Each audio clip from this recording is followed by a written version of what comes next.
beloved Fiat Punto. This smashed up car. No crank, no start.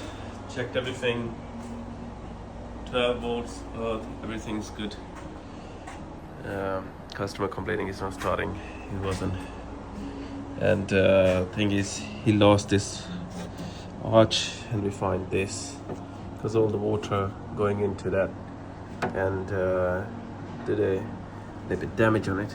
Let's see. Sometimes this is the fault. Sometimes there's a cable here for the ground that causes a lot of trouble as well. Thank you for watching.